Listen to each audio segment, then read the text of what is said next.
2019, less than 7% of top retail brands offered curbside pickup. By August of 2020, that number increased to 50%,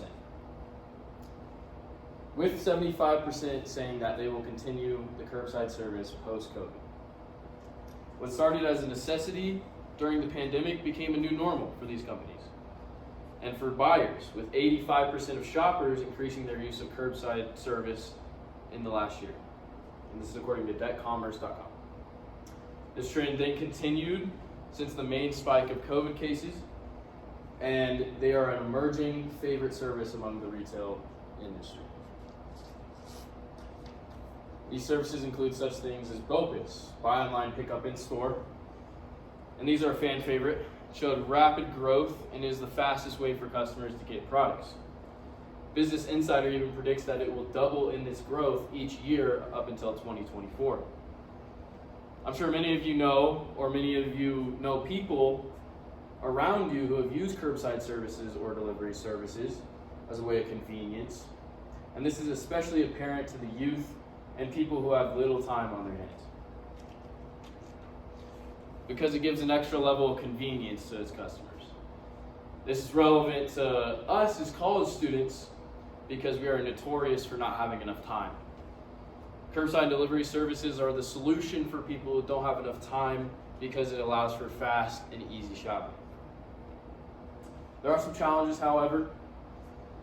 These services have been implemented so quickly that we haven't been able to allocate enough resources to them. And this is a problem. I'm Garrett Lutz. I work at Home Depot, and I work delivery services and curbside services.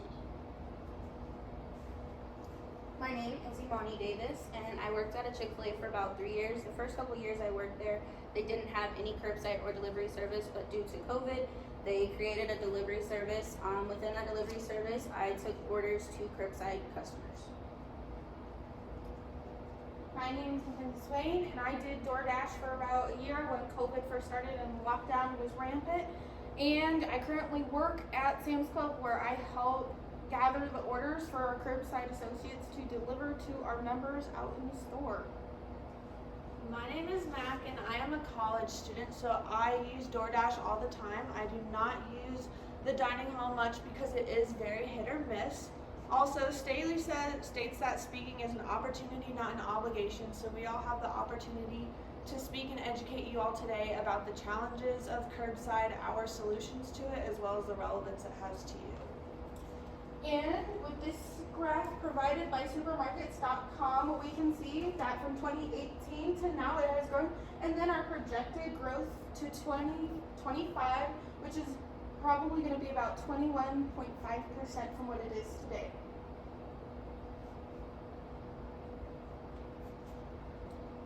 Alright, so now I'm going to talk about the challenges that come with curbside and the stuff that we've discussed as a group. One of the challenges that we discussed was growth without planning. Most department stores, most retail places were built a long time ago, and they don't have the space for certain curbside places, so that is a huge challenge. Another challenge is the lack of communication that takes place within retail stores, food services, and many other departments.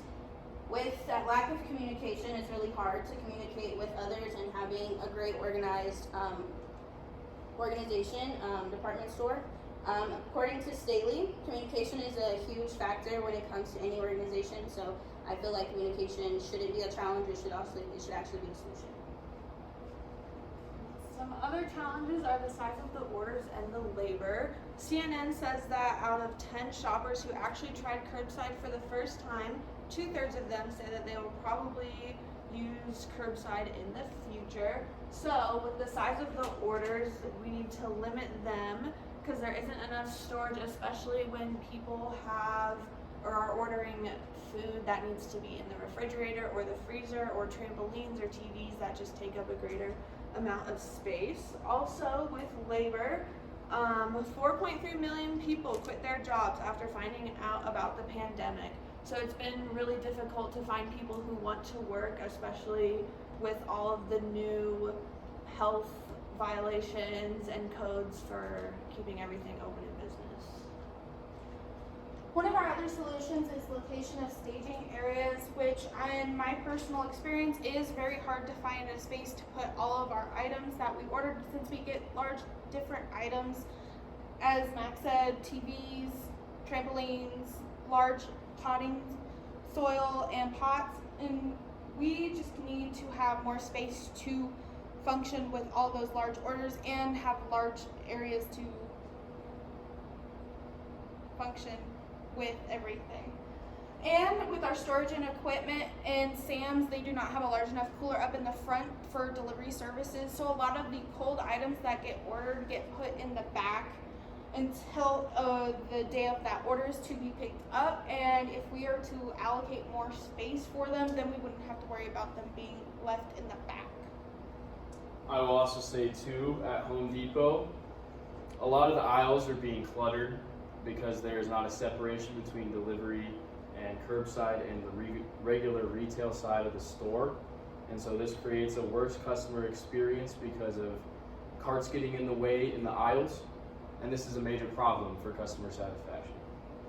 And these are all problems that we need to address because according to the Harvard Business Review, the Forrester firm estimates that e-commerce is now approaching $200 billion in revenue in the US alone and accounts for 9% of total retail sales.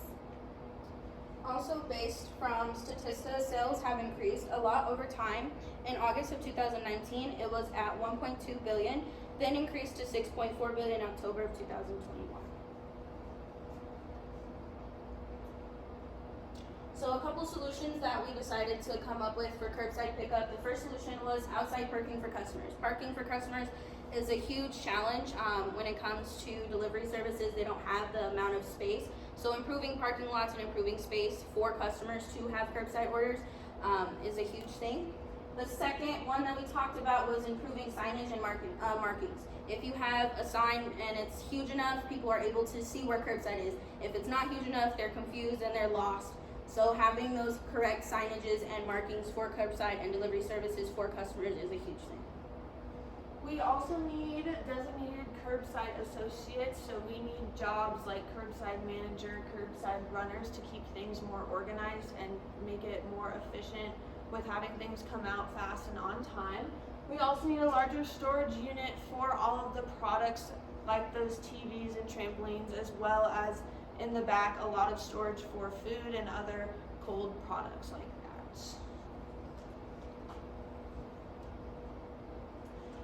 And one of our other solutions is make our customers more aware when they are online ordering, to make sure that they know the proper instructions, where to go, and how to properly get their orders from the department stores that they are ordering from. In my personal experience, we have a lot of issues with technology flare-ups where we can't really get a hold of people, so they have to end up coming in anyway and letting us know that they are here for their curbside order.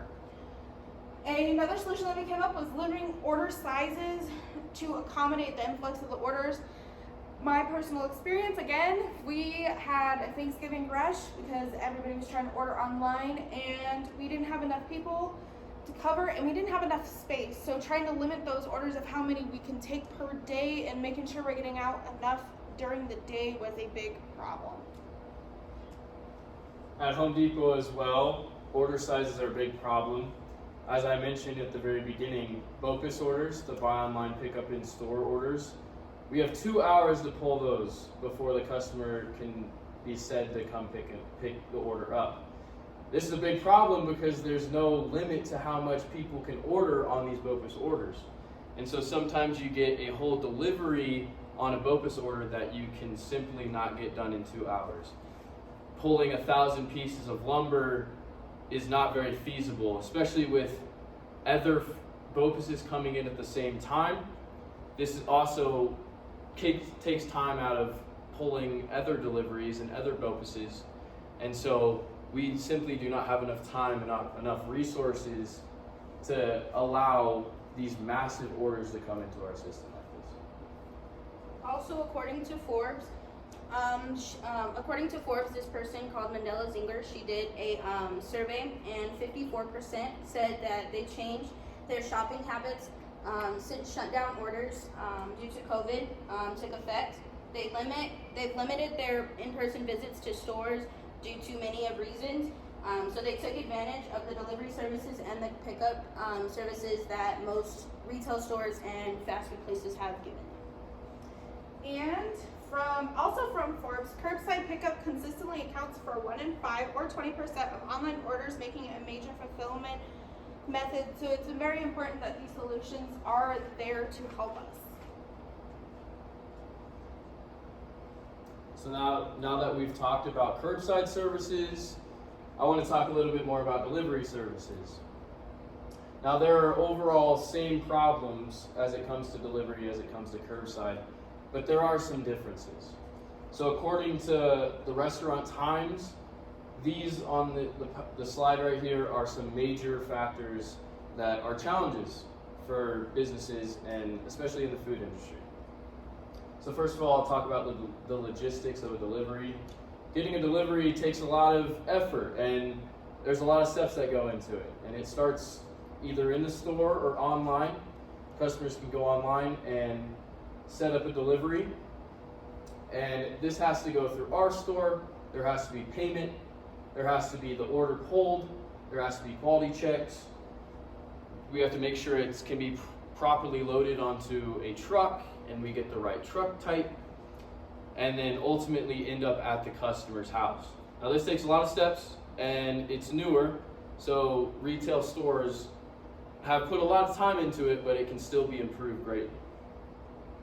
Allocating the right trucks. These are such things as, at Home Depot for instance, we have 4 different kinds of trucks. So we have a flat truck, we have a box truck, we have a van delivery, and we have a car delivery. So flat trucks are used for pallets and large orders of wood, and so we need to make sure that these large orders are ending up on a smaller truck type so that we can fit the order. Van trucks and car deliveries are smaller kind of orders, and if something is put on these orders that is way too big for them, it can cause big problems and cause delivery dates to get pushed out and customer satisfaction to go down greatly. Also, market trends and demand from customers. This is big in a business. So the way the market's going, if there's a lot of inflation, there's not going to be as many customers coming into the store, not as many people buying online. And the demand of products as well. You look at numbers of different products between each season. So for instance, mulch. Mulch is a big topic in the summer. So in the summer months, you sell a lot of mulch. You sell a lot of garden products. You sell a lot of things that you can do outside. Whereas in the winter, you don't. And so managing this and having enough orders and having the influx of people to work behind this and get those orders done is a huge problem when the hot months of summer come into play. Again, storage areas like we talked about in curbside, this is a main factor. There's simply not enough storage in a regular retail store to have enough space for these orders. It's almost like retail stores have been combined into a warehouse as well, but it simply does not happen the same way, and customers get in the way of carts in the aisles, and it creates a big mess. And the availability of labor. Having enough people during the summer or hot months, or even in general, to complete these deliveries is a big challenge for many retail stores. So we also came up with a few solutions for delivery services. The first solution that we came up was added space for orders and storage. Having more storage in different department stores, you are able to have more room for different objects like TVs and other things. We also decided to have a solution for designated delivery. Truck drivers having specific people to drive the specific trucks leaves that person responsible for that certain job and not having multiple people and having certain confusions. And we also decided that larger racking and outdoor delivery space is important because, like Garrett said, we have a lot of large items that do come through in curbside orders, and we just don't have the space for them indoors, but they are able to be fine outdoors, and we just need the space for them. And the organized areas for the trucks, having set areas for each type of truck is very important because then we can distinguish what orders go in what truck, and we can get them loaded and out to our members and our customers a lot more efficiently. And just to have more availability for our delivery drivers, making sure enough orders are sent out during the day and taken care of on time. And this is all important because we need to have a very large separation between online orders and retail department stores, because in my personal experience in Sam's, we don't have a lot of segregation between where our online orders are or where our actual stores. And like Garrett said, in Home Depot, they just have carts everywhere. So having a distinct area for all of that is very important. Alright, so according to CoreSite research, as of August, 3/4 of the 50 store-based retailers in the U.S. offer curbside pickup. Anything from a sweater to a book is now easy to pick up as a sandwich. So it's definitely becoming more efficient, and it is growing and growing and growing, so it makes it more and more relevant to you. Another relevance to you is lower wait times. Working at Chick-fil-A, it's very busy. It's a very busy fast food place. They always have very long lines, and with those long lines, they didn't have the time, and it was very slow. So having curbside and having different delivery, it allows more time, and it's less time for them. According to Ford, the benefit of curbside is primarily the ability to order ahead, which should translate to no waiting. The other relevance is more availability and more accessibility. It's more availability to you because you have a certain app for Walmart, Sam's Club, Chick-fil-A. You have certain apps that it's more available to you. And the last point why it's so relevant today is because it's a more streamlined experience. Everybody in here has probably used Amazon and understands that it's a very important service to use to make sure that it's working efficiently when everybody's ordering online and wanting to pick up at home. Just with our crazy hectic schedules nowadays, it's a lot more efficient to have it all online. So today we talked about a lot of the problems and possible solutions as it relates to curbside services and delivery services, as well as the major importance to you as the consumer. Staley states that to consider the context of the situation. In a life of technology and the convenience of the internet, allocating more resources to curbside and delivery services just makes sense. It's the world we live in, and everything is streamlined online. So why not allocate more resources to this? Staley also states it is important to know your audience, which is very true, because in today's world it's very important to know your audience, especially talking to you guys as college students who use the service and benefit most from these services. So we encourage you to continue to shop online as much as possible, as it will keep growing the industry and allow for more resources to be allocated to the field. Curbside and delivery services will benefit greatly, and overall will increase your satisfaction on your online shopping. Retailers relying on earlier formats of services before these advancements of curbside and delivery services either adapt or they die off. As new ones pull volume from their stores, it makes other ones pull less volume from their stores. So overall, profitability becomes a lot higher if we can adapt to the new growing technology that we have, and overall is a great business opportunity for both the retailer and the customer.